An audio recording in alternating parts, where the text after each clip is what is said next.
Now, I want to show to progressives from within the United States just how much your ideology manages to affect politics all around the world. Because sometimes you see some Eastern European countries very backwards in order to apply even the most basic progressive principles.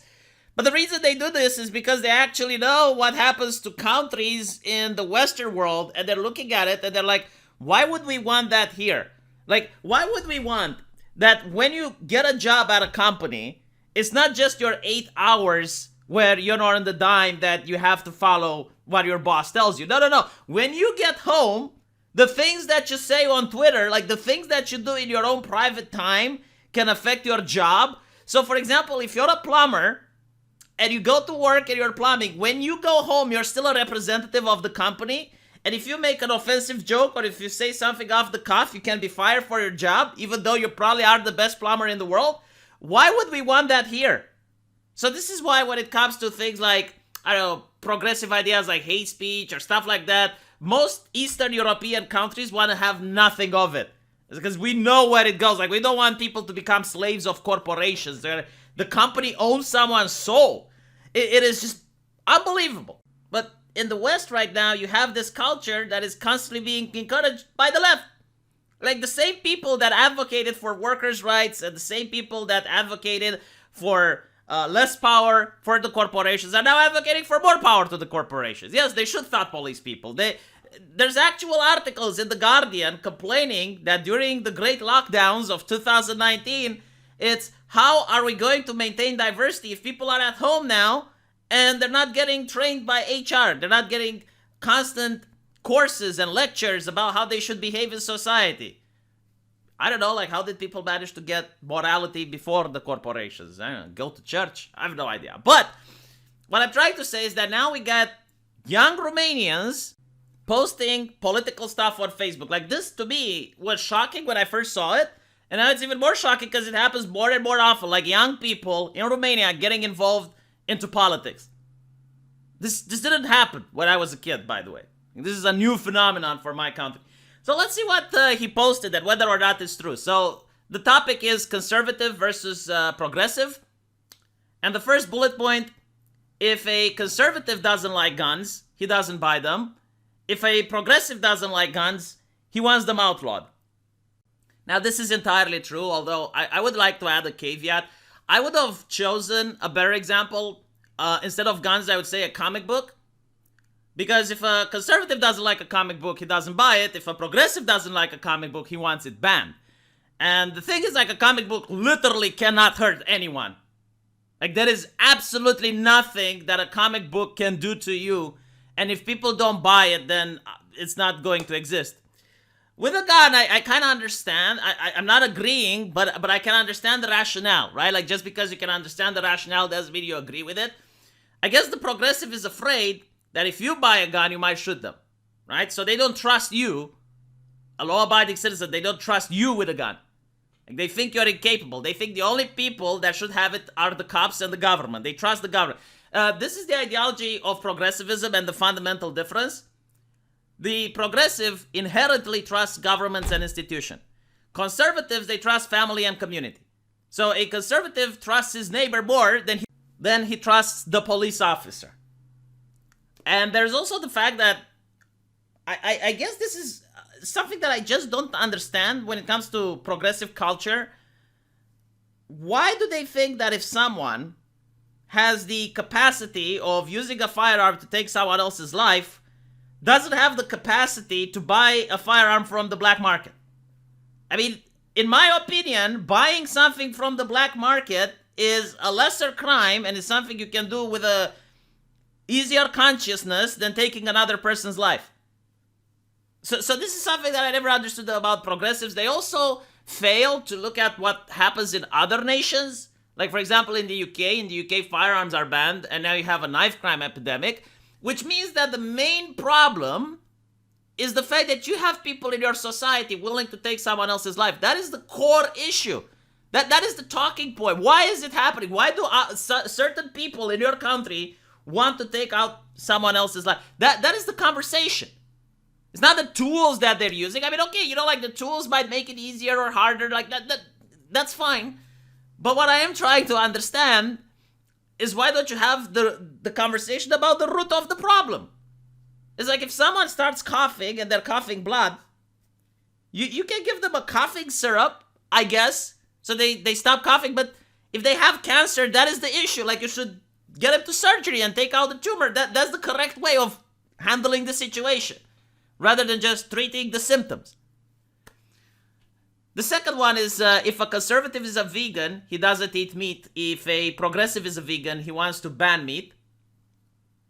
That's actually something really interesting that I noticed. For example, a YouTuber, which I'm pretty sure everyone is going to say that, well, he's more right-wing than I am, Black Pigeon Speaks, he's a vegan. Does he ever talk about it? Does he ever bring it up? Does he ever try to ban meat? Meanwhile, yes, like progressives, they actively try to do that. They want to change society at a fundamental level. If a conservative is on the ground, he tries to figure out how he can improve his situation. But if a progressive is on the ground, he actually wonders who's going to take care of him. So as I mentioned before, like progressives, they trust institutions. And they think it's the institution's job to help them out. In fact, there's a whole array of academic literature. And even one of the most famous progressives, AOC, like she actually says that the idea of picking yourself out by the bootstraps is harmful. It's something that people shouldn't have. So you should never try to be self-reliant. You should never try to figure out how to improve your situation.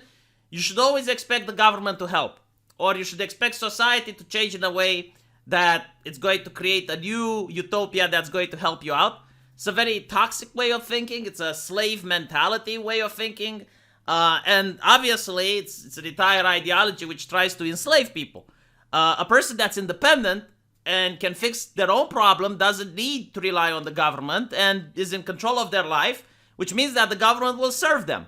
A person that's a slave, well, it means that the government is going to rule over them, like in a monarchy where they ruled over the peasantry. Why? Because the peasantry didn't have the money to have independence, to buy their own land, to move around, to do whatever they wanted. No, they couldn't, so they were slaves. And they had to look at the noble every time there was a problem. Oh, it's a drought. Give me food because I die. Oh, it's a plague. Find me a solution because I die. So it was like the noble that was constantly having to take care of the peasant. I guess it's similar to the United States with the plantation, right? Like the slaves were entirely dependent on the plantation owner. They constantly had to find a solution for every problem. Why? Because the slave, well, not only did he not have freedom, but he didn't have any resources. He didn't have any money. So it's a very toxic ideology to try to promote to people. Obviously, you're not going to become Jeff Bezos, but what you can do is at least you can try to get married. And 2 incomes in a household is better than none. Better way out of poverty. 2 parents mean they have more time to educate their children so they don't end up in prison. Like the family unit is very important. Then community, right? Church. I'm an atheist. I don't believe in God. But hey, do you know what the LinkedIn of the 20 years ago was? Like how people used to find jobs in the past? They would go to church. Why? It's not because of God, but it was the idea of a community. Like they created a community, and with the community they would use their relations and they would manage to pull strings so that they can find little Billy a job, which is a way out of poverty. Or, you know, someone had a problem, maybe their house caught fire and people pitched in to help. That's what community used to be.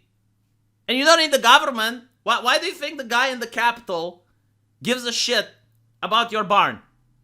Your neighbors might care about your barn. Why? Because if their barn goes down, maybe then you're going to go help. This is one that's also very interesting. If a conservative doesn't like the host of a talk show, he changes the channel. Progressives demand, however, that the people they don't like should be banned. Now, this is something that progressives really don't understand, is that it's not the talk show host that is mind controlling people. Like, they're putting the cart in front of the horse. So they look at someone like Trump, or they look at someone like Alex Jones, or they look at someone like Tucker Carlson, whomever, right? And they think that they are the problem. It's the man that is creating the movement. In reality, what's happening, you have a couple of people in society which have grievances. Whatever they may be, usually economical grievances. And if no one listens to them, if no one talks to them, eventually, out of those people, there will be a person that tries to represent them, Now, when you take out that person, when you ban them, you just make sure that those people aren't represented, but those people still exist. They're still in society. They still have the grievance. The only thing you're doing is you're putting it under a rug. And this actually can lead to violence, because the people who came up with the concept of free speech, it was exactly that. Like, in order to avoid violence, people would have to air their grievances, and then you have a conversation, you do a negotiation, you see, all right, well, this is reasonable, this isn't reasonable, here's what we can do, and you prevent violence by doing that. But if you constantly silence and marginalize and make sure that people don't get to speak, I think in the United States there was the riots are the voice of the unheard. I think this is the way they phrase it, right? Why are riots the voice of the unheard? Because they're unheard. You're not allowing them to be represented. You're not allowing them to blow off steam.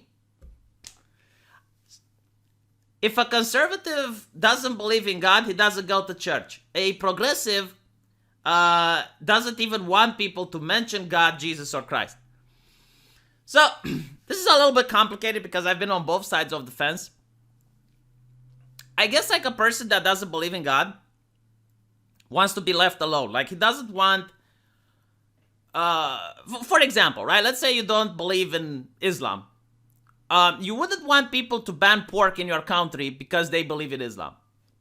You wouldn't want people to ban alcohol in your country because they believe in Islam, right? Like, if you don't, like, if you believe, all right, you're part, like, you associate with that community, then you're happy with it, right? Like, you're fine.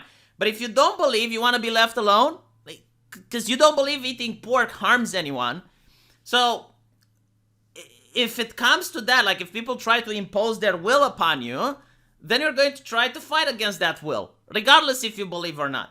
So this is like one aspect, right? Like when progressives don't like it that Christians are moralizing their values on them. But it goes to such ridiculous lengths. Like sometimes the pendulum swings back so far that you will have a person becoming an asshole. Like you just go on the street and you say, hey, Merry Christmas. And they start freaking out, right? So there's a difference between like reasonably being upset that someone tells you not to eat pork or drink alcohol when it's none of their fucking business, versus when a person is trying to be nice to you and is just saying, hey, Merry Christmas. And they're jolly and they genuinely want you to feel that joy. Right? Or when someone says, hey, thoughts and prayers. It's just a saying, right? Like what they're trying to say is condolences, but it's the Christian version of it. It doesn't mean that they're being evil towards you. It's just that they're trying to say, hey, I'm sorry for your loss. Right? And you see progressive freaking out. So now, from something that I could understand before, people wanting to be left alone, now it's going all the way to asshole land. Now it's going all the way to where they're actually being pieces of shit when people are just trying to be nice to them. If a conservative decides he needs medical insurance, he gets a medical insurance. A progressive is going to demand that everyone pays for their medical insurance. Now, this is a little bit more complicated. I have in my country a public healthcare system, and there's a lot of disadvantages to it. There's advantages as well. Like this is one of the things where actually a conversation can exist. Like this is not something unreasonable. Usually the reason most people believe a public healthcare system is necessary, like historical wise, and I said this before, but I'll say it again on my channel. Like let's say you want to buy a television. So what you do is like you go to different stores, you look at different brands of TVs, and you go to the one that you like the most. You go to the one that's at an affordable price, or if you don't, you may choose not to buy one, right? But if you're in a car crash and you lost consciousness, you don't get to choose your doctor. You don't get to choose the hospital you're being taken to, right? You're dying. So what you need is like someone to take you to an emergency service right away. And perhaps they took you to an expensive hospital and you don't like the price, right? So it's a lot more difficult. And I do think you can have a conversation around this. It's not black and white, where I can say, dude, if you don't like the talk show host that I listen to, just change the channel, right? It's not that type of conversation. Because when it's a talk show host you don't like, there is no conversation. All right? You just lost the plot. When you're worried about what shows I listen to or what I do in my free time, it's none of your fucking business. I'm an adult. You're an adult.